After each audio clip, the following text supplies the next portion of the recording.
하으시는 고난이 많으나 여호와께서 그 모든 고난에서 건지시는도다. 시편 34일 9. 끝이 없어 보이는 아픔을 느껴본 적이 있나요? 아무도 이해하지 못하는 기다림. 세상의 눈에는 연약함처럼 보였지만 영적인 세계에서는 전혀 반대였던 그 침묵의 부르짖음. 그것은 선택받은 여인이 단련되고 있는 소리였습니다. 어떤 고통은 유일무이합니다. 어떤 고통은 하늘로부터 옵니다. 어떤 고통은 부르심의 신호입니다. 이 영상은 보이지 않는 상처를 지닌 여성의 영혼을 향한 초대입니다. 벌이 아닌 더 큰 목적을 위한 연단의 도구로 주어진 조용한 고통들. 오늘 우리는 기다림, 약속, 그리고 기적에 대해 이야기하려 합니다. 그리고 그 이야기를 통해 한 여성의 삶을 조명할 것입니다. 현대 기독교 역사상 가장 영향력 있었던 여성 중 한 명인 캐서린 쿨먼의 삶을요. 그녀의 인생은 어려운 결정들, 고통스러운 기다림, 그리고 모든 것을 바꾼 한 기적으로 가득 차 있었습니다. 하지만 그녀의 이야기로 들어가기 전에 먼저 당신을 바라봐야 합니다. 맞아요. 지금 이 영상을 보고 있는 당신 말입니다. 어쩌면 당신의 기다림은 벌써 수년이 지났을지도 모릅니다. 어쩌면 15년, 어쩌면 그보다 더, 어쩌면 한나처럼 당신은 삶의 성전 앞에 날마다 나아가며 기도하고 기다리고 울고 있을지도 모릅니다. 주변 사람들은 당신의 마음을 전혀 모른 채 말이죠.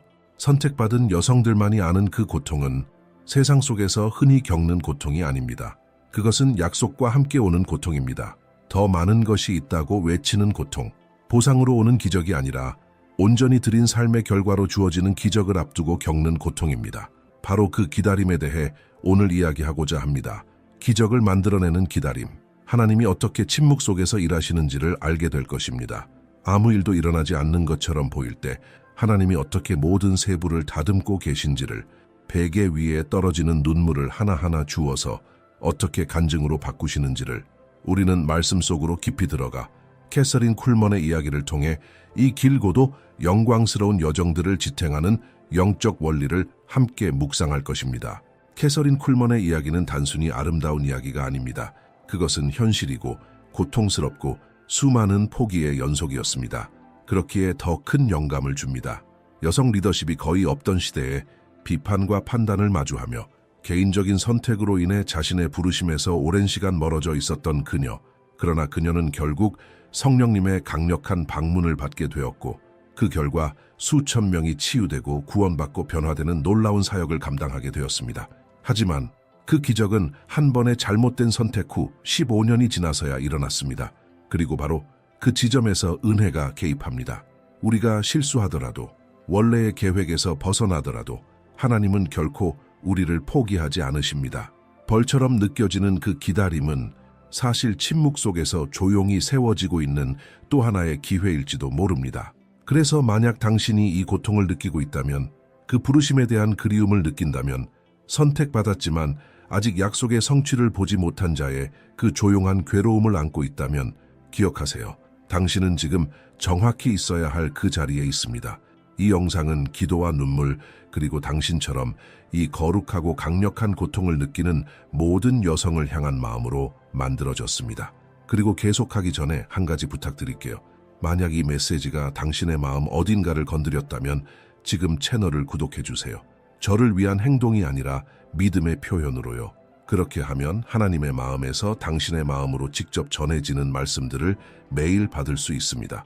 우리는 지금 여기서 치유와 소망, 계시의 공간을 함께 만들어가고 있습니다. 그리고 당신은 그 여정의 일부입니다. 원칙 1. 부르심을 변화시키는 기다림. 캐서린 쿨먼의 이야기는 수많은 믿음의 여성들이 잘 알고 있는 어떤 것으로 가득 차 있습니다. 기다림. 그것도 평범한 기다림이 아니라 끝이 없어 보이는 기다림. 침묵, 의심, 후회와 함께 오는 기다림. 그런데도 가슴 속에는 꺼지지 않는 불꽃이 타오르는 그런 기다림. 캐서린은 뚜렷한 부르심을 가지고 태어났습니다. 아주 어린 시절부터 그녀는 성령님의 특별한 만지심을 경험했고 열정과 헌신으로 강력하게 말씀을 전하기 시작했죠. 그녀의 삶에는 기름 부음이 명확히 드러났습니다. 수많은 사람들이 그녀의 말씀을 들었고 그들의 마음은 하나님께로 향했습니다. 하지만 그렇게 영적인 은사를 가득 지닌 여인이라도 실수를 피할 수는 없었고 기다림이라는 긴 학교를 건너야 했습니다. 그녀 인생의 가장 깊은 고통은 믿음의 동역자들과 친구들의 충고를 거스르고 이혼한 남성과 결혼을 결정하면서 시작되었습니다. 그 당시에는 기독교 공동체 내에서 엄청난 스캔들이자 심각한 문제로 여겨졌습니다. 그 결과 그녀는 단지 사람들의 신뢰를 잃은 것만이 아니라 그 무엇보다도 그녀의 가장 큰 기쁨이었던 성령님의 임재를 느끼지 못하는 상실을 겪게 되었습니다. 그녀 스스로 말하길 그 공허함은 견딜 수 없었다고 고백했습니다.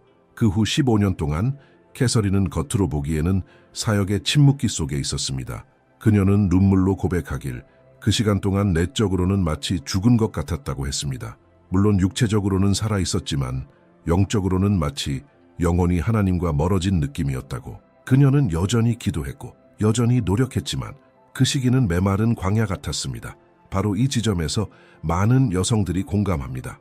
왜냐하면 이 기다림은 단지 어떤 축복이나 약속을 기다리는 것이 아니라 회복을 위한 기다림이기 때문입니다. 두 번째 기회를 위한 기다림, 새로운 영적 생명의 숨결을 위한 기다림이기 때문입니다. 이 기다림을 그렇게 힘들게 만드는 이유는 많은 경우 여성이 이미 자신의 실수를 알고 있기 때문입니다. 누군가가 그것을 상기시켜줄 필요도 없습니다. 그녀 스스로가 그 무게를 짊어지고 있기 때문입니다. 그래서 그녀는 하나님께서 더 이상 자신을 사용하지 않으실지도 모른다고, 자신의 부르심이 취소되었을지도 모른다고 느낍니다. 그러나 바로 그 지점에서 은혜가 들어와 모든 것을 바꿉니다. 진심 어린 회개가 있을 때 하나님은 어떤 실수도 헛되게 하지 않으십니다. 그분은 고통을 도구로 바꾸십니다. 바로 그 일이 캐서린에게 일어났습니다. 15년이 지난 후 그녀는 용기 있는 결정을 내립니다. 하나님과의 거리를 만든 모든 것을 내려놓고 다시금 그분의 품으로 뛰어든 것입니다. 대가를 치를 각오로, 전심으로, 그리고 바로 그 새 출발의 순간에 성령께서는 다시 한번 그녀를 통해 놀라운 능력으로 역사하기 시작하셨습니다. 전 세계가 그 부흥의 불길을 목격하게 된 것이죠. 캐서린은 성령님에 대해 깊은 기름 부음으로 사역하기 시작했고 그녀의 집회에서는 수천 명이 치유되는 역사가 일어났습니다. 그것도 종종 그녀가 직접 손을 대지도 않았는데 말입니다. 그 기적은 어떤 기법이나 전략 때문이 아니었습니다. 그것은 철저히 깨어지고 고통을 통해 변하고 하나님의 임재 없이는 아무것도 할 수 없다는 깊은 의존 가운데 살아가는 한 여인을 통해 일어난 일이었습니다. 그 15년은 헛된 시간이 아니었습니다.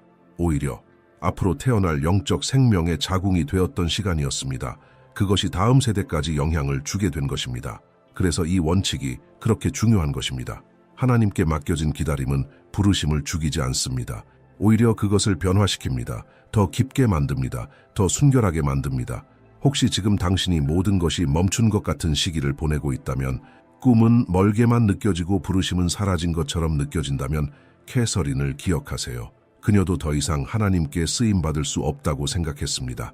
하지만 하나님은 그 지점에서 끝내지 않으셨습니다. 그분은 그녀가 상상하지도 못한 훨씬 더 크고 깊은 일을 준비하고 계셨던 것입니다. 어쩌면 지금 당신도 비슷한 상황을 살아가고 있을지도 모릅니다. 지나온 시간을 돌아볼 때 다시 선택할 수 있다면 다르게 하고 싶었던 결정들이 보일지도 모르죠. 어쩌면 하나님과의 거리를 만들었던 사람과의 관계가 있었을지도, 혹은 비판과 두려움, 혹은 삶의 압박 속에 사역을 잠시 내려놓았을 수도 있습니다. 그리고 지금 그 약속은 이미 오래된 것 같고 시간은 이미 지나버린 것처럼 느껴질 수 있습니다. 하지만 제가 당신에게 묻고 싶습니다. 누가 하나님이 우리의 시간에 제한된다고 말했나요? 누가 15년이 지났다고 해서 하나님께서 당신의 마음을 더 이상 보시지 않는다고 했나요? 오늘날 단순한 삶을 살고 있는 한 여성, 집을 돌보고 일하고 홀로 자녀를 키우고 있거나 믿음 안에서 여러 도전을 견디고 있는 그녀, 바로 그런 여성이 지금 상상도 못할 준비 과정을 지나고 있을지도 모릅니다. 그리고 캐서린 쿨먼의 삶은 그 사실을 증명합니다. 그녀가 돌아왔을 때 세상은 아무도 그녀를 기대하지 않았습니다. 하지만 하늘은 기다리고 있었습니다. 하늘은 정확한 그때를 준비하고 있었던 것입니다. 어쩌면 지금 당신에게도 바로 그 일이 일어나고 있는 중입니다. 이 고통의 시간, 침묵의 시간, 기다림의 시간은 하늘이 당신을 더 강하게 일으키기 위해 사용하는 훈련장이 될 수 있습니다. 모든 것이 멈춘 것처럼 느껴지는 그 순간, 기도조차 천장을 넘지 못하는 것처럼 느껴질 때가 있죠. 하지만 때로는 하나님이 침묵하시는 것이 아니라 당신 안으로 더 깊이 파고들고 계신 것입니다. 더 깊은 뿌리를 내리게 하셔서 나중에 훨씬 더 큰 것을 지탱할 수 있도록 하시는 것입니다. 기다림을 두려워하지 마세요. 그것을 피하지 마세요. 바로 그 기다림 속에서 하나님은 아무도 보지 못하는 일을 하고 계십니다. 그리고 하나님의 시간이 이르면 그분이 은밀히 지으신 모든 것이 능력과 함께 드러날 것입니다. 캐서린 쿨먼은 이렇게 말하곤 했습니다. 내가 누구든지 내가 된 것은 전적으로 성령님의 역사입니다. 그 고백이 가능했던 이유는 그녀가 기다림의 고통과 깊은 회개, 그리고 회복의 은혜를 몸소 경험했기 때문입니다. 그녀는 골짜기를 지나갔지만 그곳에 머물지는 않았습니다. 그녀는 고통이 가르치도록 허락했고, 그래서 다른 이들에게 권위 있게 가르칠 수 있었습니다. 당신도 그렇게 될 수 있습니다. 당신의 부르심은 잃어버린 것이 아닙니다. 지금 정금처럼 다듬어지고 있는 중입니다. 시간이 낭비되고 있는 것이 아닙니다. 지금 거룩하게 구별되고 있는 중입니다. 그리고 당신이 느끼는 이 고통? 어쩌면 그것이 바로 당신이 선택받았다는 도장일 수 있습니다. 원칙기, 하늘을 여는 항복 캐서린 쿨먼의 이야기 중 가장 인상 깊은 순간 중 하나는 그녀가 눈물 가득한 눈으로 이렇게 말했을 때입니다. 나는 당신을 데리고 가서 캐서린 쿨먼이 죽은 그 자리를 보여줄 수 있어요. 그녀는 육체적인 죽음을 말한 것이 아니었습니다. 그녀는 자신의 뜻을 완전히 내려놓고 오직 하나님의 뜻만을 위해 살기로 결단했던 그 순간을 말하고 있었습니다. 바로 그곳에서 모든 것이 바뀌기 시작했습니다. 이것은 그리스도인의 삶에서 가장 중요한 진리 중 하나입니다. 하나님은 자신의 영광을 아무와도 나누지 않으신다는 것, 우리의 뜻이 여전히 삶의 보좌에 앉아있는 한 하나님께서 진정으로 다스리실 자리는 없습니다. 캐서린은 이 진리를 매우 고통스러운 방식으로 배웠습니다. 그녀는 수년 동안 하나님을 사랑하면서도 하늘의 뜻과 일치하지 않는 개인적인 선택들을 함께 끌고 가려 했습니다. 그녀는 속으로는 하나님을 섬기길 원했지만 자신의 방식대로 섬기고 싶었던 것이죠. 하지만 그렇게는 결코 되지 않습니다. 항복은 전환점이다. 그것은 쉬운 일이 아니다. 왜냐하면 그것은 포기를 요구하기 때문이다. 꿈을 포기하는 것, 사람들을 포기하는 것, 계획을 포기하는 것, 이미지와 통제를 포기하는 것을 요구한다. 그리고 이미 주목을 받고 있었고, 이미 사역이 있었고, 이미 알려졌던 여성에게 있어서 낮아지고 항복하는 것은 영적인 용기의 행동이었다. 캐서린이 마침내 하나님 앞에 무릎 꿇고 이렇게 말했을 때, 성령님, 만약 당신이 아직도 나를 사용하실 수 있다면 여기 있습니다. 나는 완전히 당신의 것입니다. 마치 하늘이 단지 그 한 문장을 기다리고 있었던 것 같았다. 그녀의 삶에 임하기 시작한 기름 부음은 말로 설명할 수 없었다. 그것은 그 이상이었다. 그녀의 집회에서 사람들은 안수 없이 치유되었고 오직 성령님의 임재로만 그런 일이 일어났다. 하지만 거의 아무도 몰랐던 것은 그 임재의 대가는 바로 전적인 항복이었다는 것이다. 그리고 여기 하나님의 부르심을 받은 모든 여성들을 위한 하나의 근본적인 원칙이 있다. 기적은 당신이 완전히 자신을 내어드릴 때 시작된다. 우리가 통제하려고 하고 협상하려 하고 정당화하려 할 때 하나님은 기다리신다. 하지만 우리가 진심으로 모든 것을 가져가세요, 주님. 나는 더 이상 주님의 뜻과 싸우고 싶지 않아요. 라고 말하는 그날, 마치 하늘에서 열쇠가 돌아가는 것과 같다. 이 항복은 큰 제단 위에서 일어나야 하는 것이 아니다. 때로는 당신이 조용히 울며 접시를 닫고 있는 부엌에서 일어나기도 하고, 때로는 직장과 교회를 오가는 차 안에서 마음이 조용히 찢어질 때 일어나기도 하고, 때로는 화장실 안에서 문을 잠그고 강한 척하는데 지쳐 울고 있을 때 일어나기도 한다. 그리고 하나님은 그 모든 것을 보신다. 그분은 연기를 원하지 않으신다. 그분은 진심을 원하신다. 그리고 그 진심을 찾으실 때 그분은 임재를 부으신다. 항복한 후 캐서린은 한 문장으로 기도하기 시작했고 그 문장은 세대를 울렸다. 주의 성령을 내게서 거두지 마소서. 모든 것을 가져가셔도 좋습니다. 하지만 그것만은 거두지 마소서. 그녀는 가장 큰 부요함이 명성도 은사도 군중도 아니라는 것을 이해했다. 그것은 임재였다. 그리고 그 임재는 오직 항복을 통해서만 온다. 그리고 실제로 이것이 오늘 당신의 삶에 어떻게 적용될 수 있을까? 당신이 아직도 통제하려는 그 영역을 생각해보라. 아마도 그것은 한 인간관계일 수도 있고 어떤 기대일 수도 있으며 개인적인 프로젝트일 수도 있다. 어쩌면 당신은 그것을 억지로 밀어붙이려고 하면서 왜 잘 풀리지 않는지 의문을 가지고 있을지도 모른다. 만약 문제가 약속이 아니라 당신의 항복의 수준이라면 어떨까? 항복한 여자는 약한 사람이 아니다. 오히려 그녀는 자신에게 아니오라고 말할 수 있는 충분히 강한 사람이며 하나님께 예라고 말할 수 있는 사람이다. 그녀는 좋은 것을 내려놓고 영원한 것을 살아내는 용기를 가진다. 그리고 그것이 모든 것을 바꾼다.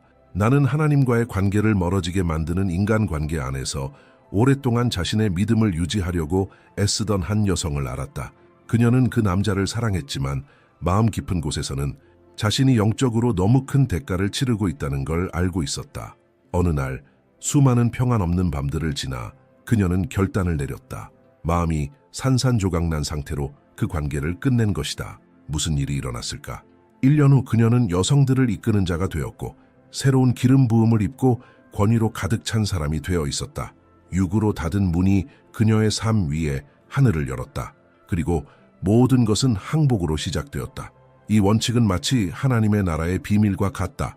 항복하는 자가 접근한다. 자신을 내어주는 자가 받는다. 자신에게 죽는 자가 하나님 안에서 산다. 캐서린 쿨먼이 그녀 자신이 될 수 있었던 것은 그녀가 자신에게 죽었기 때문이었다. 그녀는 자신의 자존심, 자신의 뜻, 자신의 이미지를 모든 것을 예수님의 발 앞에 내려놓았다. 그리고 그 깊은 겸손의 자리에서 성령님께서 그녀를 치유와 부흥의 그릇으로 들어 사용하셨다. 이것은 과거의 일이 아니다. 하나님은 여전히 지금도 그렇게 하신다. 그리고 그분은 당신과도 그렇게 하기를 원하신다. 항복하는 것을 두려워하지 말라. 당신은 하나님께로부터 온 진짜 것을 잃지 않을 것이다. 만약 무엇인가가 사라진다면 그것은 당신이 날아오르는 것을 막고 있었던 것이다. 그리고 하나님이 주실 것은 기적 위에 또 다른 기적이 될 것이다. 그러니 깊이 숨을 들이쉬고 내면을 들여다보며 스스로에게 물어보라. 나는 아직도 내려놓지 못한 것이 있는가? 만약 그 대답이 예라면 오늘이 그 날이다. 하나님은 당신의 완전함을 기다리시는 것이 아니라 당신의 전적인 항복을 기다리고 계신다. 원칙 3. 성령님과의 친밀함의 능력. 캐서린 쿨먼의 삶에서 가장 놀라운 측면 중 하나는 그녀가 성령님에 대해 이야기하는 방식이었다. 그녀에게 성령님은 멀리 있는 어떤 힘도 아니었고 추상적인 개념도 아니었다. 성령님은 실제로 존재하시고 현존하시며 민감하신 인격이셨다. 그리고 그분과의 관계는 그녀에게 있어서 그 어떤 것보다도 중요했다. 사역보다도 기적보다도 명성보다도 심지어 부르심 그 자체보다도 더 중요했다. 캐서린은 어떤 집회도 성령님의 임재를 먼저 인정하지 않고는 시작하지 않았다. 그녀는 울었고 떨었고 성령님의 말씀을 경외함으로 속삭이며 전했다. 그녀는 성령님이 자신의 가장 친한 친구라고 말하곤 했다. 종교적인 표현으로서가 아니라 오직 은밀한 자리에서만 쌓아질 수 있는 친밀함으로 그렇게 말했다. 바로 이 관계가 기적을 일으킨 것이었고 은사도 재능도 아니었다. 캐서린에게는 분명 은사가 있었지만 하늘을 움직였던 것은 성령님과의 친밀함이었다. 그녀는 직접 말하곤 했다. 기름 부음은 길고 공개적인 기도나 눈에 띄는 행위에서 나오는 것이 아니라 숨어서 하나님과 단둘이 있는 시간 속에서 나오는 것이라고. 말하는 것보다 더 많이 듣고 요구하는 것보다 더 많이 울며 혼자 하나님 앞에 있는 그 시간 속에서 나오는 것이라고. 그녀가 지녔던 기름 부음은 흘려진 삶의 결과였다. 그리고 여기 일상의 분주함 속에서 많은 여성들이 간과하는 한 가지 원칙이 있다. 그 어떤 것도 친밀함을 대체할 수 없다. 교회에서의 활동량, 당신이 섬기고 있는 사역들, 믿음에 관한 영상을 많이 보는 것, 이 모든 것은 분명 중요하지만 성령님과의 진짜 교제가 없다면 결국 모든 것은 텅 빈 종교 행위가 될 뿐이다. 하나님과의 친밀함은 다른 어떤 인간관계와 마찬가지로 세워진다. 시간, 헌신, 함께하는 존재감으로. 당신은 어떤 사람과 일주일에 한 번 몇 분만 이야기하면서는 그 사람을 깊이 알 수 없다. 그런데 많은 이들이 성령님을 그렇게 대한다. 주일에만 찾아오는 손님처럼. 하지만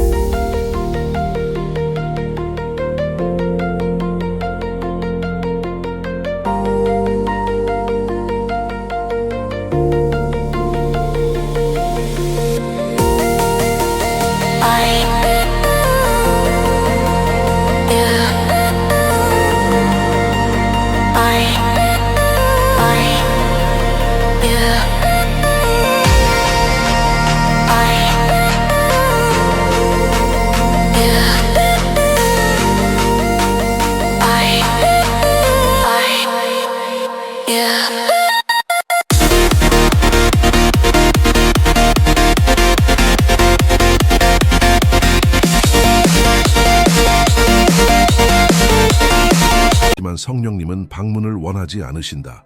그분은 거하시기를 원하신다. 캐서린은 그것을 이해했다.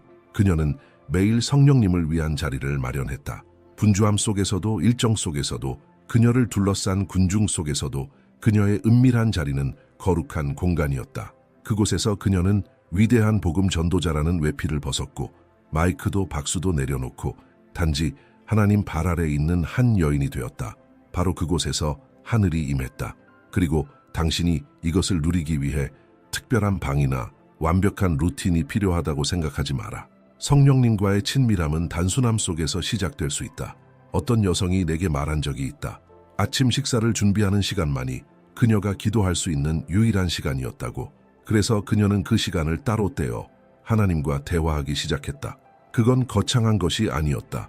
그저 진심 어린 기도, 작게 틀어둔 찬양, 그리고 열린 마음이었다.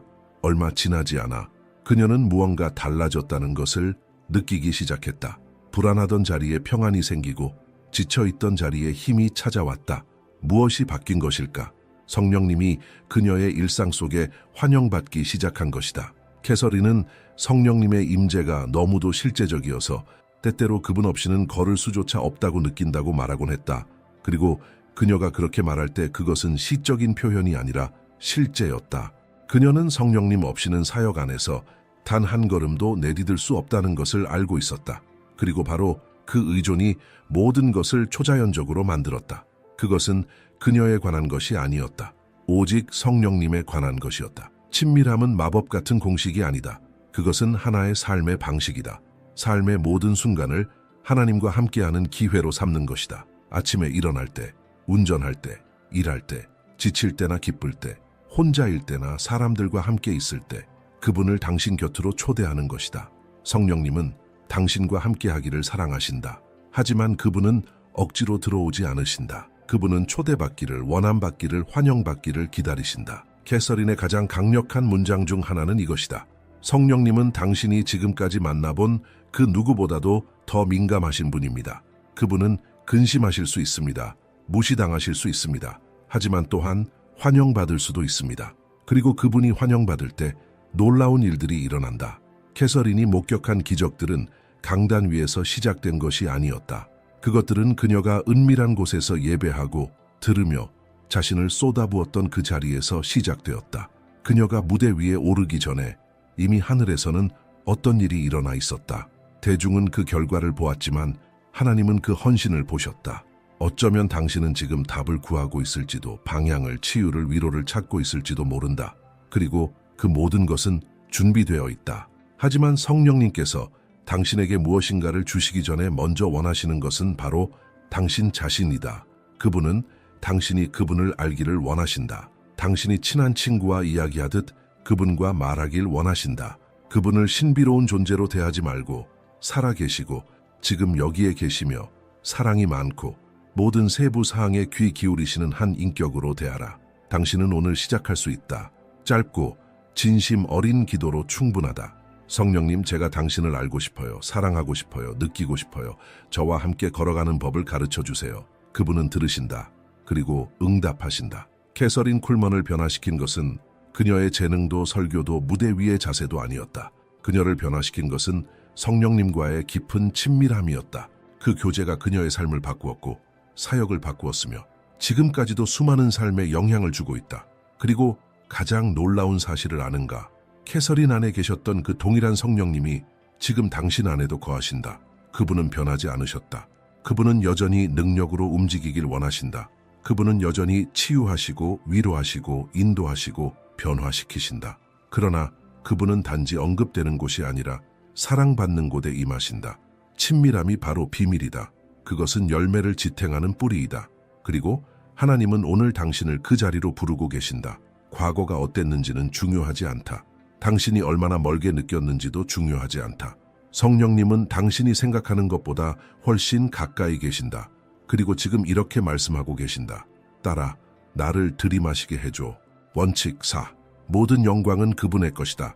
캐서린 쿨먼이 혼을 다해 반복했던 말이 있다. 거의 영혼의 외침처럼 말이다. 모든 영광은 그분의 것입니다. 전부 하나님의 영광에 손대지 마세요. 이것은 그녀의 사역에서 가장 강력한 특징 중 하나였다. 전 세계적인 명성에도 불구하고 수많은 청중이 공연장을 가득 메우고 지나가는 곳마다 설명할 수 없는 치유가 일어났음에도 불구하고 캐서린은 결코 개인적인 칭찬을 받지 않았다. 그녀는 그것이 자신에게서 온 것이 아님을 분명히 했다. 자신은 두통 하나도 고칠 수 있는 능력이 없으며 모든 능력은 오직 성령님의 것이라고 강조했다. 그녀는 단호하게, 때로는 눈물로 이렇게 말하곤 했다. 성령님이 떠나시면 나는 아무것도 아닙니다. 나는 단지 연약하고 불완전하며 의존하는 마음을 가진 한 여인일 뿐입니다. 그리고 바로 그 의식이 그녀가 행한 모든 것을 지탱하고 있었다. 캐서린은 사람들의 시선을 자신에게로 돌리는 것을 깊이 두려워했다. 그녀는 항상 예수님을 가리켰고 결코 자신의 이름이나 이미지를 내세우지 않았다. 바로 그렇기 때문에 하나님은 그녀에게 그렇게 큰 권위를 맡기셨던 것이다. 이것은 하나님의 손에 쓰임받기를 원하는 모든 여성들에게 필수적인 원칙이다. 영광은 결코 우리의 것이 아니다. 그것은 우리의 재능이나 헌신이나 노력에 속한 것이 아니다. 영광은 우리를 부르시고 능력을 주시고 붙들어 주시는 분께 속해 있다. 우리가 하나님의 영광에 손을 대고 이건 내 덕분이야 라고 생각하기 시작하는 순간 우리는 하나님의 임재의 빛을 흐리기 시작하는 것이다. 캐서린은 이것을 극도로 심각한 문제로 여겼다. 그녀는 성령님을 근심하게 하는 책임을 지고 싶지 않다고 말했다. 그리고 그녀는 자만심이 가장 교묘하고도 위험한 함정이라는 것을 알고 있었다. 왜냐하면 자만은 보기 흉하고 충격적인 모습으로 다가오지 않기 때문이다. 그것은 칭찬의 말, 인정, 존경이라는 모습으로 다가온다. 그리고 우리가 깨어있지 않으면 그걸 먹고 살아가기 시작한다. 그녀는 오늘날 드물게 들을 수 있는 한 가지를 우리에게 가르쳐준다. 하나님의 손에 쓰임받는 것은 위대함의 표시가 아니라 은혜의 표시라는 것. 우리가 잘나서가 아니다. 하나님이 선하시기 때문이다. 캐서린은 결코 자신을 높이지 않았다. 오히려 하나님이 그녀를 더 많이 쓰실수록 그녀는 더 많이 깨어졌다. 바로 그 점이 성령님을 끌어당긴 것이다. 이 원칙은 깊이 있지만 동시에 매우 실용적이다. 상상해보라. 하나님이 당신을 무언가에 사용하기 시작하신다. 교회에서든 직장에서든 아니면 SNS를 통해서든 사람들이 알아보기 시작한다. 인정의 말들이 들려온다. 그것은 자연스러운 일이다. 그런데 그 순간 결정적인 질문이 온다. 당신은 어디를 가리킬 것인가? 당신 자신인가? 아니면 예수님인가? 어느 날 큰 기적 집회 도중 한 여성이 무대 뒤에서 캐서린에게 다가와 눈물로 말했다. 저는 당신 같은 사람을 본 적이 없어요. 당신은 정말 놀라워요. 당신은 뭔가 특별한 게 있어요. 캐서린은 그 여성의 손을 잡고 그녀의 눈을 똑바로 바라보며 단호하게 대답했다. 내가 아니에요. 그분이에요. 항상 그분이었어요. 그리고 여기 아주 중요한 것이 있다. 겸손이란 당신이 아무 가치 없다고 말하는 것이 아니다. 그것은 당신이 가진 모든 것이 하나님께로부터 왔음을 인정하는 것이다. 올바른 영광을 돌리는 것이다. 하나님께 속한 것을 자신에게 돌리지 않는 것이다. 하나님께서는 이런 마음을 보실 때 무대를 원하지 않고 영광을 원하지 않고 스포트라이트를 원하지 않는 마음, 큰 일들을 맡기실 수 있다. 실제로 이 원칙을 살아내는 것은 단순할 수 있지만 항상 깨어 있어야 한다. 당신이 무언가 아름다운 일을 해냈을 때 박수가 있기 전에 이미 속으로 말하는 것이다. 예수님, 감사합니다. 주님 없이는 나는 아무것도 할 수 없었어요. 사람들이 당신을 칭찬할 때 웃으며 정중하게 고마움을 표현하되 분명하게 하나님 덕분임을 밝히는 것이다. 당신의 노력에 열매가 맺히기 시작할 때 우쭐해지기보다 오히려 더욱 마음을 지키며 겸손을 유지하려 애쓰는 것이다. 캐서린은 쉽게 감동하는 사람이었다. 누군가 진심을 담아 예수님의 이름을 언급하기만 해도 그녀의 눈은 눈물로 가득 찼다. 그것은 단순한 감정이 아니었다. 그것은 경외심이었다. 그것은 그녀가 지금도 이렇게 살아 숨 쉬고 있는 이유가 오직 하나님의 자비 때문임을 아는 인식이었다. 하나님께서 부서진 것을 회복하셨고 그녀의 이야기의 조각들을 사용하여 영원한 것을 세우셨다는 깊은 자각이었다. 이 원칙은 우리를 부드럽지만 깊이 있게 도전한다. 왜냐하면 사실 우리 모두는 인정받고 싶어 하기 때문이다. 그러나 하나님의 나라는 거꾸로 되어 있다. 그곳에서 가장 큰 자는 섬기는 자이다. 왕관은 무릎 꿇는 자에게 주어지고 영광은 십자가 뒤에 숨는 자에게 돌아간다. 캐서린이 한 세대를 뒤흔든 이유가 바로 여기에 있다. 그녀는 바로 그렇게 살았기 때문이다. 세상 앞에서는 작았지만 하나님 앞에서는 거인이었다. 만약 당신이 주님과 함께 위대한 것을 살기 원한다면 꼭 기억하라. 영적인 위대함은 팔로워 수나 초청받는 횟수, 무대의 크기로 측정되지 않는다. 그것은 오직 한 가지로 측정된다. 그리스도가 드러나기 위해 내가 얼마나 사라질 수 있는가. 이것이 비밀이다. 이것이 모든 것을 지탱하는 원칙이다. 하나님은 자신의 영광을 나누지 않으신다. 그러나 그분을 존중하는 자를 하나님도 존귀하게 하신다. 누군가 당신을 바라볼 때 저 사람 정말 대단한 애가 아니라 하나님은 참 놀라우시다라고 말하게 되는 삶을 살기를 바란다. 그때 비로소 당신은 캐서린이 살았던 방식대로 살아가고 있는 것이다. 영광은 전부 그분의 것이다. 언제나 그랬고 앞으로도 영원히 그렇다. 원칙 5. 실패가 간증으로 바뀔 때 많은 사람들이 모르거나 잊고 있는 사실이 하나 있다. 캐서린 쿨먼은 하나님의 손에 강력한 도구가 되기 전에 실패했다는 것이다. 그녀가 실패한 이유는 영적으로 약했기 때문이 아니라 그녀도 인간이었기 때문이다. 잘못된 결정을 내렸고 신중하지 못한 사랑을 했고 하나님의 뜻과 자신의 마음이 원하는 것을 동시에 따르려다 그 무게에 짓눌렸다. 그녀는 자신의 아픔을 숨기지 않고 하나님 뜻의 중심에서 벗어나 이혼한 남성과 결혼했던 시기를 스스로 이야기하곤 했다. 그 결정은 당시의 성경적 이해와 기독교적 맥락 안에서 볼 때 그녀의 부르심을 어긴 행동으로 해석되었다. 캐서린 자신도 그것을 알고 있었다. 마음이 사랑에 얽혀 있었지만 그녀 안 깊은 곳에서는 자신이 성령님의 인도와 반대되는 방향으로 가고 있다는 것을 느끼고 있었다. 그럼에도 불구하고 그녀는 그렇게 했다. 우리 중 많은 이들이 그래왔듯이 그 결혼 이후 그녀는 영적으로 멀어졌다는 무거운 짐을 지게 되었다. 캐서린은 약 15년 동안 제단에서 멀어졌고 하나님이 주셨던 본래의 목적에서 떨어져 있었으며 인간적인 사랑과 점점 멀어지는 하나님의 임재 사이에서 갈라진 마음을 안고 살았다. 그리고 그 시간은 극심한 고통의 시간이었는데 왜냐하면 하나님의 음성을 아는 여인은 그 음성 밖에서는 결코 온전할 수 없기 때문이다. 하지만 바로 여기서 놀라운 일이 일어나기 시작한다. 하나님은 실패를 낭비하지 않으신다. 그분은 실수를 간증으로 바꾸신다. 넘어짐 이후에 남은 것들을 그분의 은혜로 모아 새로운 것을 만드신다. 상처의 자국은 남아있지만 이제는 그 자리가 영광으로 빛난다. 바로 그것이 캐서린에게 일어난 일이었다. 수년간의 침묵과 내적인 고통 끝에 그녀는 결정적인 결단을 내렸다. 하나님과의 관계를 멀어지게 했던 그 관계에서 벗어나기로 한 것이다. 그것은 결코 쉬운 일이 아니었다.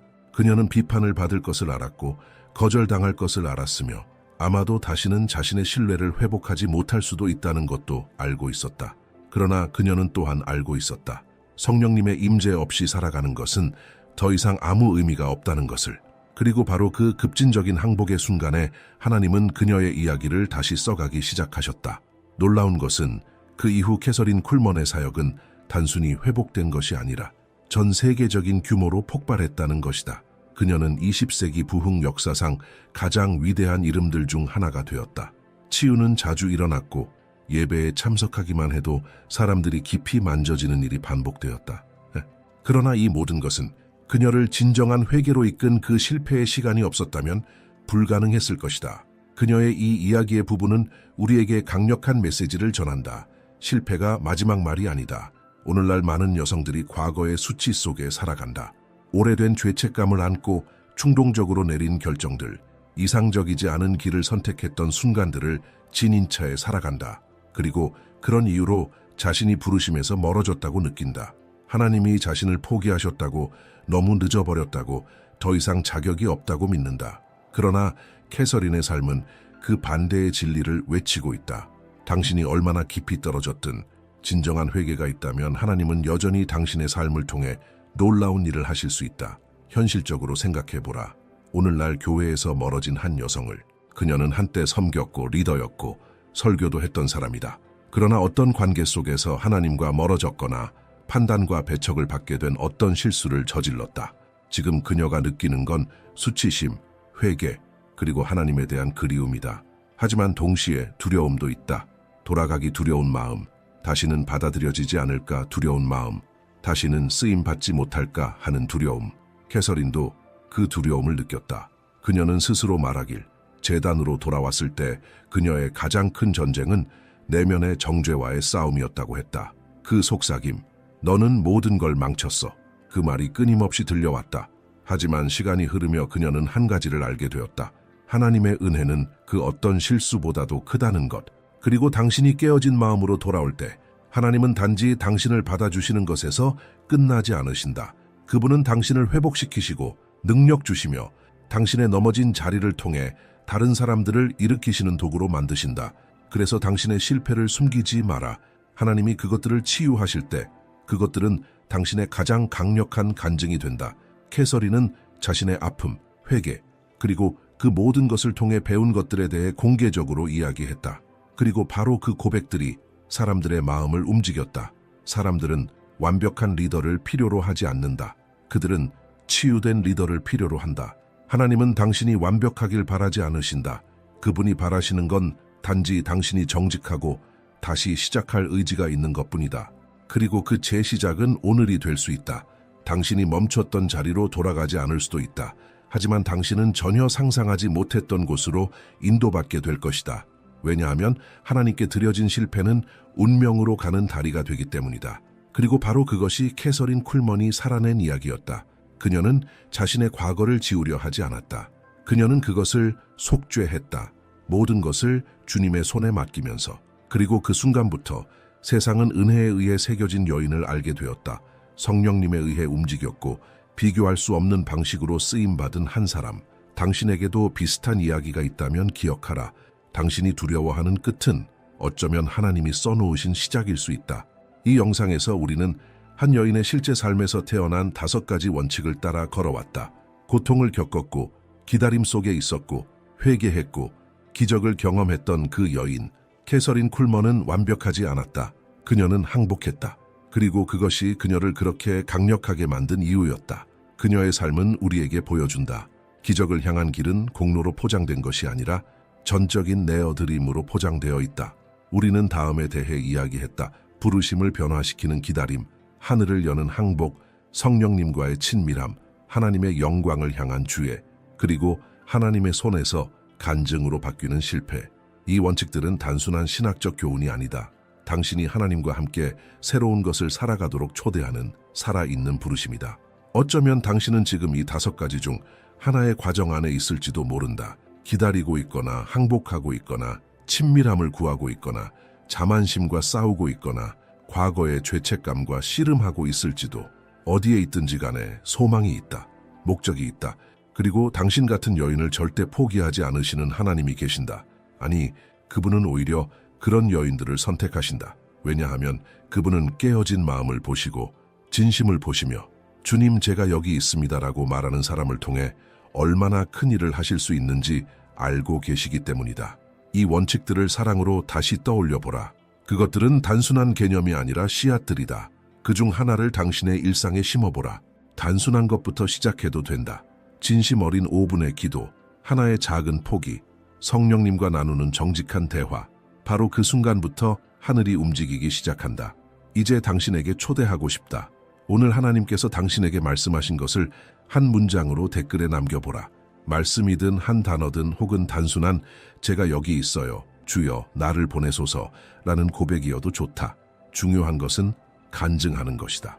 그리고 물론 이 채널을 구독해서 성령님의 임재와 진리로 가득한 메시지들을 계속해서 받아보시라. 그리고 기억하세요. 다음 영상은 당신을 더 깊은 곳으로 이끌 것입니다. 그것은 지금 하나님께서 예언적 시대를 위해 일으키고 계신 여성들의 심장을 향한 직접적인 부르심입니다. 클릭해서 우리와 함께 이 여정을 계속하세요. 그곳에서 기다리고 있을게요.